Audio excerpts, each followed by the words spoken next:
हाँ तो नमस्कार विद्यार्थियों, स्टडी विद शिव की ऑनलाइन क्लासेज में आपका स्वागत है। और जैसा कि अपन चलते हैं आगे अध्याय तीसरे पे, धातु और अधातु पे। अपन धातु पढ़ रहे थे। धातु के अपन ने भौतिक गुणधर्म पढ़ लिए थे 8 से 10। उसके बाद में अपन पढ़ रहे थे रासायनिक गुणधर्म। रासायनिक गुणधर्मों के अंदर दो गुणधर्म अपन ने पढ़ लिए थे रासायनिक गुणधर्मों में। एक पढ़ लिया था कि धातु की किसके साथ में अभिक्रिया, धातु की ऑक्सीजन के साथ में अभिक्रिया पढ़ ली थी जिससे धातु ऑक्साइड बन रहा था, और धातु ऑक्साइड के आगे गुण पढ़े थे। दूसरा अपन ने पढ़ी थी कि जो धातु होती है वो जल के साथ में अभिक्रिया करके धातु हाइड्रोक्साइड बना लेती है, और उसकी भी प्रकृति पढ़ी थी अपन ने। और आज चलते हैं अपन अगले गुण पे, और अगला गुण जो है अपना, वो अगला गुण क्या पढ़ते हैं? अगला गुण पढ़ते हैं अपन धातु की किसके साथ में अभिक्रिया, यानी तीसरी पढ़ते हैं अपन। और तीसरा अपन ने पढ़ रखा है धातु की, या ऐसे लिख दो धातुओं की अम्लों के साथ अभिक्रिया, धातुओं की अम्लों के साथ अभिक्रिया। और ये अपन ने दूसरे पार्ट में अच्छे से पढ़ा था, आपको याद हो गया होगा, याद आ गया होगा अभी भी। धातुओं की अम्लों के साथ अभिक्रिया देखिए किस हिसाब से होती है धातुओं की अम्लों के साथ अभिक्रिया। इस क्लास में मैं इसके सारे रासायनिक गुण कंप्लीट करूंगा, तो थोड़ा धैर्य बना के रखें। अगर क्लास लंबी हो जाए तो समझने की कोशिश कीजिए। देखिए किस हिसाब से समझना है अपने को। यानी अपन ने वहां पे पढ़ा था कि धातु जो होते हैं वो अम्लों के साथ में अभिक्रिया करके क्या बनाते हैं, याद होगा आपको कि धातु जो होते हैं वो अम्लों के साथ में क्रिया करके क्या बनाते हैं, लवण और हाइड्रोजन गैस बनाते हैं। तो मैं यहाँ पे लिख देता हूँ, क्या लिख देता हूँ कि धातु प्लस साथ में क्या ले लूं, अम्ल ले लूं। तो धातु अम्ल के साथ में अभिक्रिया करके क्या बना लेंगे, एक तो लवण बना लेंगे और एक क्या बना लेंगे, हाइड्रोजन गैस, जिसको मैं H2 से प्रदर्शित कर दूं। ये पढ़ा था आपने। अपना जो सिलेबस है, अपनी जो बुक है, ये कहती है कि आप सोडियम और पोटेशियम जो है उनको लेके इसकी अभिक्रिया ना करवाइए, क्योंकि अपन जानते हैं कि जो सोडियम और पोटेशियम है वो बहुत ज्यादा क्रियाशील धातु है। इसलिए वो कह रहा है कि आप इसकी तो रहने दीजिए। आप आयरन है, आप जिंक है ना, आप एल्यूमिनियम है, फेरस है, उनके साथ में रिएक्शन लिख दीजिए अम्लों की। हालांकि अपन ने वहां पे पढ़ी थी सोडियम और पोटेशियम की, तो मैं एक बार वहीं से लिखता हूं क्योंकि आपको अच्छे से याद हो जाएगी ये समीकरण। सोडियम की अपन ने वहां पे पढ़ी थी HCl से जब रिएक्शन करवाई थी, तो एक तो लवण बना था NaCl, और साथ में क्या बनी थी, हाइड्रोजन गैस बनी थी। पढ़ा था ना वहां पे। संतुलित रासायनिक समीकरण ही है ये, नहीं तो इसको संतुलित कर देते हैं। ये 2 लगा देता हूँ, यहाँ 2 लगा देता हूँ, यहाँ 2 लगा देता हूँ। सोडियम की अम्ल के साथ अभिक्रिया करवा दी HCl के साथ में, एक लवण बन गया और एक हाइड्रोजन गैस बन गई। वो कह रहा है आप आयरन के साथ में लिख लीजिए, ये लो Fe के साथ में लिख दो, किसकी क्रिया, HCl की लिख दो, तो क्या बनेगा FeCl2, क्योंकि क्लोरीन की संयोजकता तो एक होती है परंतु आयरन की संयोजकता होती है 2 होती है, और प्लस में क्या बनेगा H2 बनेगा। आप संतुलित लिख लेना, मैं संतुलित नहीं लिख रहा समीकरण। एल्यूमिनियम की मैं फिर से HCl के साथ में रिएक्शन करवा दूं तो क्या बन जाएगा AlCl3, क्योंकि एल्यूमिनियम की संयोजकता 3 होती है, और प्लस क्या बन जाएगा, हाइड्रोजन गैस। ऐसे आप जिंक के साथ लिख दो, जो कह रहा है वो लिख दो आप। तो कुल मिला के आप समझ गए होंगे कि ये धातु थी, धातु ने अम्लों के साथ में अभिक्रिया की, एक तो क्या बनाया, लवण और एक हाइड्रोजन गैस। पहली बात तो इतनी याद रख लेना, रख लोगे याद, ठीक है। अब होता क्या अपने को, तो ये सारी धातुएं ऐसा काम कर ही रही है, तो फिर उनको क्या याद रखना, भाई सारी धातुएं अम्लों के साथ क्रिया करके लवण और हाइड्रोजन गैस बना रही है। या तो उनका रखना है जो थोड़े से इनसे बदमाश धातुएं हैं, तो थोड़ी सी अलग धातुएं बदमाश नहीं है, परंतु एक अम्ल थोड़ा सा बदमाश है, HNO3 जो होता है।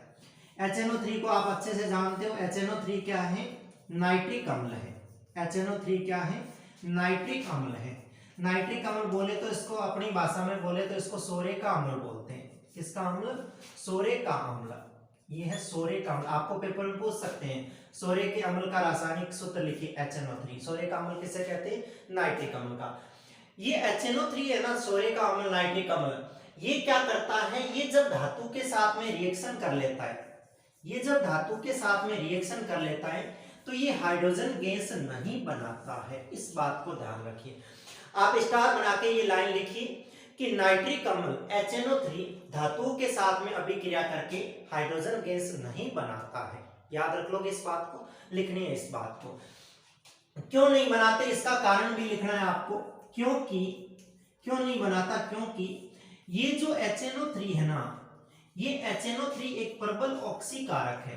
क्या है, प्रबल ऑक्सीकारक। अब ये ऑक्सीकारक क्या होता है, तो अपन ने ऑक्सीकारक भी पढ़ा था, ऑक्सीकरण और अपचयन जब अभिक्रिया पढ़ी थी दूसरे पार्ट के अंदर, दूसरे नहीं पहले पार्ट के अंदर। नहीं पता तो कोई बात नहीं।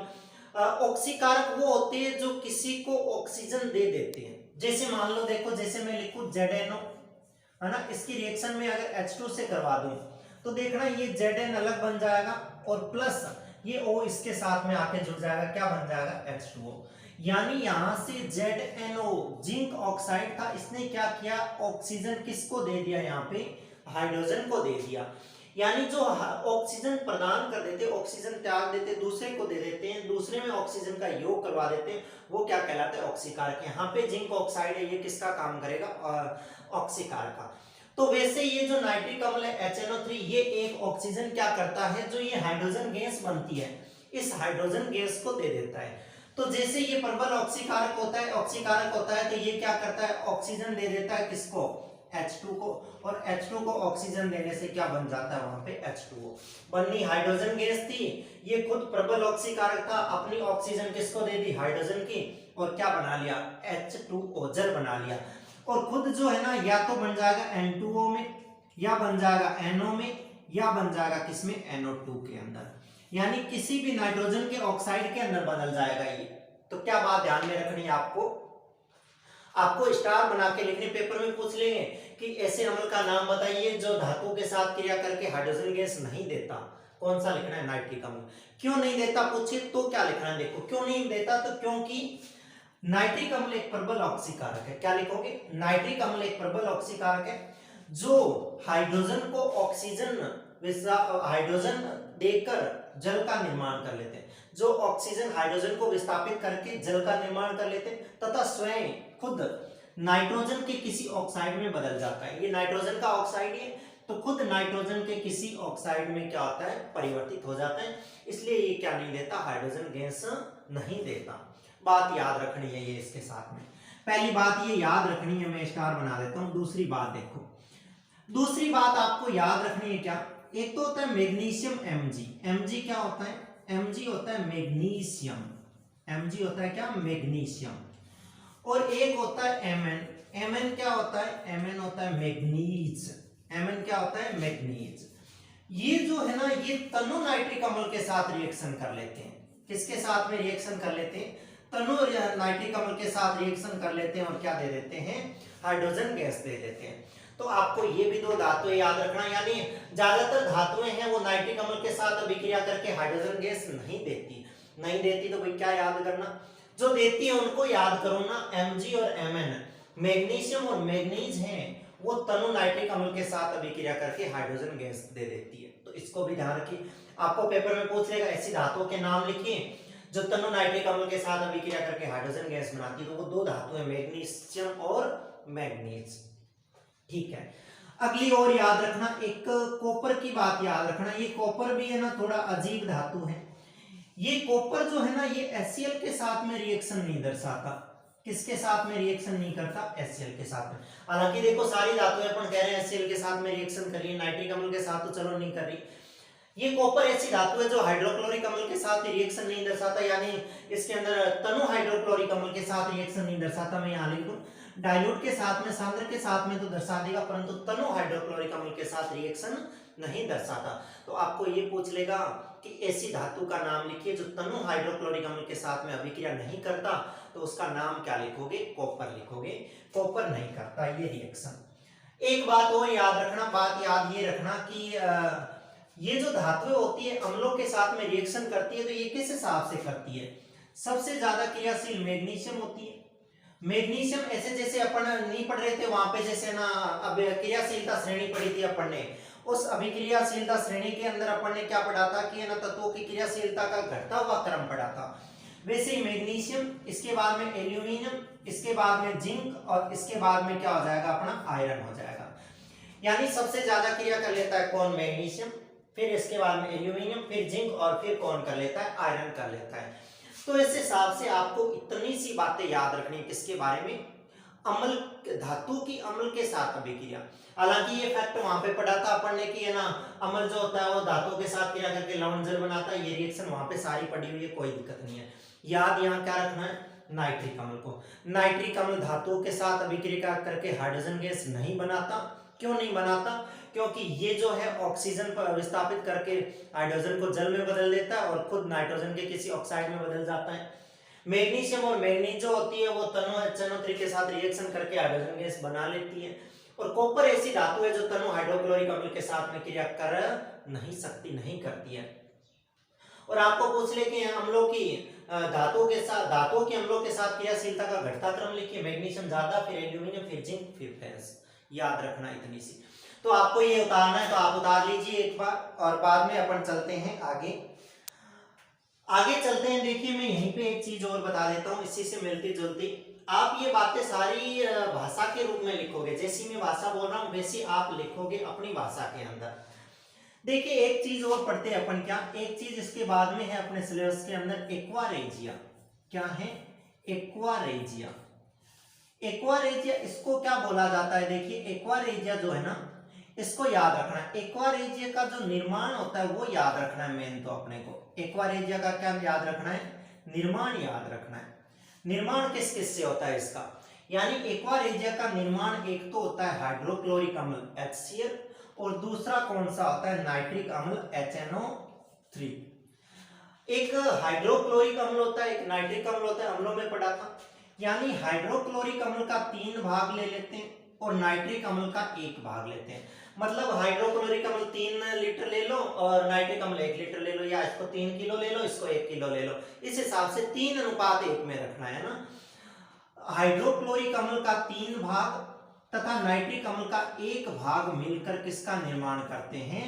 एक्वारेजिया का निर्माण करते हैं। ये बात आपको ध्यान रखनी। आपको पूछेगा एक्वारेजिया का निर्माण कैसे होता है, तो आप बताओगे कि एक्वारेजिया का निर्माण ऐसे होता है कि 3 भाग हाइड्रोक्लोरिक अम्ल की और 1 भाग नाइट्रिक अम्ल का मिलकर एक्वारेजिया का निर्माण होता है।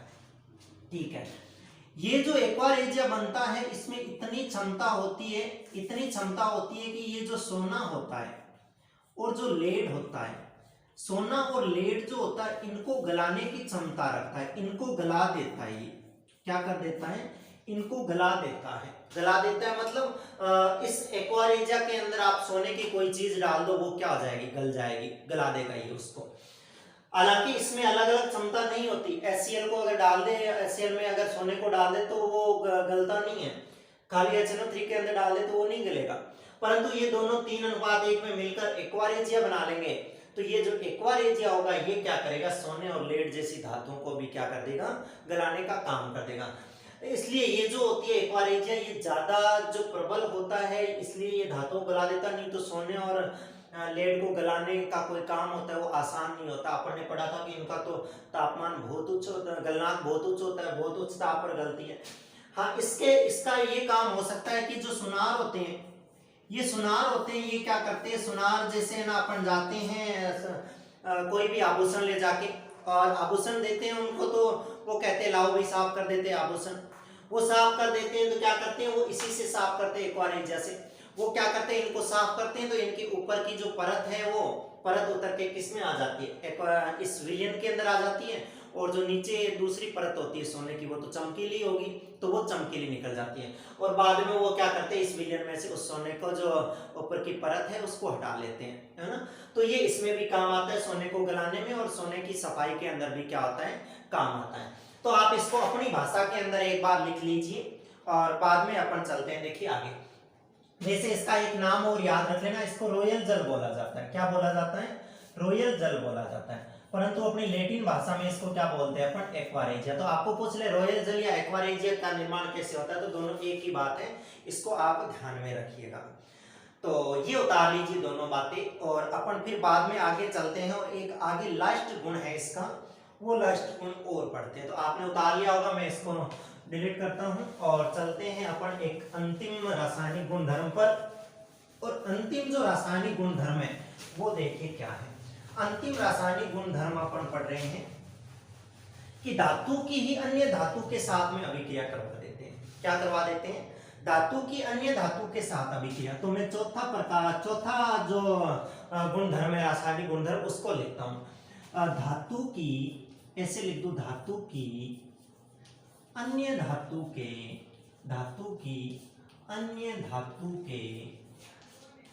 अन्य धातु के विलयन के साथ अभिक्रिया, अन्य धातु के विलयन के साथ अभिक्रिया। इस बात को समझिए, मैंने क्या लिखा है, विलयन के साथ अभिक्रिया लिखिए। यानी दो धातुएं आपस में रिएक्शन नहीं कर सकती, लोहे को और चांदी को दोनों को रिएक्शन करवा दो, वो रिएक्शन नहीं कर सकती। एक धातु होगी और एक क्या होगा, उस धातु का विलयन होगा। तो धातु और धातु का एक विलयन है, वो आपस में रिएक्शन कर लेंगे।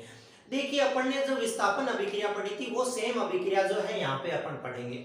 विस्थापन में ये पढ़ा था कि अपन ने पढ़ा था कि अधिक क्रियाशील धातु जो होती है वो कम क्रियाशील धातु को उसके विलयन से क्या कर देती है, पृथक कर देती है और उसकी जगह अपने ले लेती है, तो वो क्या कहलाती थी, विस्थापन। वैसा इसके अंदर होता है। देखिए क्या होता है, एक धातु होती है, मान लो ए धातु है ना, और दूसरी धातु बी है, धातु बी है, और धातु बी का क्या अपने पास में विलयन है, धातु बी का क्या है, विलयन है। और इसको अपन जब क्या करते हैं, रिएक्शन करवाते हैं, तो धातु ए जो है वो धातु ए क्या बना लेती है, धातु ए का तो क्या बन जाता है, विलयन बन जाता है, और बी जो है वो धातु क्या हो जाती है, अलग हो जाती है। ये बात विस्थापन में पढ़ी थी कि यहाँ पे धातु का विलयन होता था, वो यहाँ आके जगह ले लेता था, ये अकेला हो जाता था। तो वैसा का वैसा यहाँ पे हुआ विस्थापन अभिक्रिया के अंदर। यानी अपन ने जो विस्थापन अभिक्रिया पढ़ी थी वहां पे वो सेम की सेम जो अभिक्रिया है वो कहाँ पढ़ने वाले हैं अपन, वो अभिक्रिया पढ़ने वाले हैं इस धातु की अन्य धातु के विलयन के साथ में अभिक्रिया के अंदर। तो देखिए मैं एक रिएक्शन लिखता हूं यहाँ पे, रिएक्शन कोई भी एक धातु ले लूं जो अधिक क्रियाशील हो। अभी हालांकि अभी अभिक्रियाशीलता इस टॉपिक के बाद में आएगी, धातु की अभिक्रियाशीलता जो सक्रियता श्रेणी थी वो। मैं एक बार लिखता हूं, देखो Fe है और CuSO4 है, सेम वहीं से रिएक्शन लिख रहा हूं मैं, नहीं कुछ नहीं लिख रहा हूं। आप पीछे जाके जब देखोगे विस्थापन अभिक्रिया को तो ये सेम आपको मिलेगी। मैंने Fe की CuSO4 के साथ करा दी। देखो बी धातु का विलयन है FeSO4, और ये क्या है, धातु है। ये क्या करेगी, इसका विलयन बना लेगी और क्या बना लेगी, FeSO4 बना लेगी, और कॉपर धातु जो होगी वो क्या हो जाएगी, अलग हो जाएगी। तो इस हिसाब से आपको क्या याद रखना है इस गुण के अंदर, इसमें ये याद रखना है कि जो धातुएं होती हैं अन्य धातु के विलयन के साथ में अभिक्रिया करके उस धातु को उस विलयन से पृथक कर देती है या उस विलयन से विस्थापित कर देती है। इससे क्या होता है, नए जो धातु बनती है, जो धातु है उसका विलयन बनता है और धातु होती है वो अलग विस्थापित हो जाती है। तो आपको ये बात ध्यान में रखनी है, आप इसकी रिएक्शन ये याद रख लेना बोली। आप जब सक्रियता श्रेणी देखोगे, अपन कल की क्लास में जब पढ़ेंगे सक्रियता श्रेणी पढ़ेंगे, या वहां पे अपन ने सक्रियता श्रेणी पढ़ी थी, तो अपन देखेंगे पोटेशियम ज्यादा है, फिर सोडियम है, ऐसे क्रियाशीलता होती है। जैसे मैं एक और लिख दूं, जैसे जिंक है, वो जिंक कॉपर से ज्यादा क्रियाशील है, जिंक है वो कॉपर से ज्यादा क्रियाशील है। तो फिर यहाँ से ये कॉपर की जगह कौन लेगा, जिंक ZnSO4 बना लेगा, और साथ में क्या बना लेगा, वो अलग से क्या बन जाएगी, धातु कॉपर बन जाएगी। तो इस हिसाब से आप याद रखना कि एक धातु का विलयन होता है, उस विलयन के साथ में जो धातु होती है उसको दूसरी धातु अभिक्रियाशील होती है वो हटा देती है, और उसकी जगह खुद लेके क्या बना लेती है, विलयन बना लेती है। तो आपको ये उतारना है, तो आप इसको उतार लीजिए, यानी धातु की अन्य धातु विलयन के साथ में अभिक्रिया को उतार लीजिए। और इस हिसाब से अपने क्या होते हैं, ये जो धातुओं के रासायनिक गुणधर्म है वो कंप्लीट होते हैं। 4 गुणधर्म पढ़ लिए, आप चारों को आसानी से याद कर सकते हैं, ज्यादा इनमें कुछ नहीं है। पहला धातु की ऑक्सीजन के साथ में पढ़ी थी, धातु की जल के साथ में पढ़ी थी, धातु की बाद में किसके साथ पढ़ी थी, अम्ल के साथ में, और धातु की धातु विलयन के साथ में अभिक्रिया पढ़ी आज की क्लास में। और तो आप इन क्लासों को एक बार और देखिए, 3 जो क्लासें हैं, ये तीनों गुणों की, चारों गुणों की 3 क्लासें, इनको एक बार आप और देखिए, जिससे आपको ये एकदम कंप्लीट हो जाए। और सवाल बनने हैं वो 100% इन्हीं गुणों में से बनने हैं, क्योंकि आगे जो इस पार्ट का पार्ट है वो बहुत कम है और यहाँ से मोस्ट % बनने की संभावना है। तो आज की क्लास में तो अपन करते हैं इतना ही, आगे की क्लास में अपन मिलते हैं सक्रियता श्रेणी के साथ में। तब तक के लिए धन्यवाद।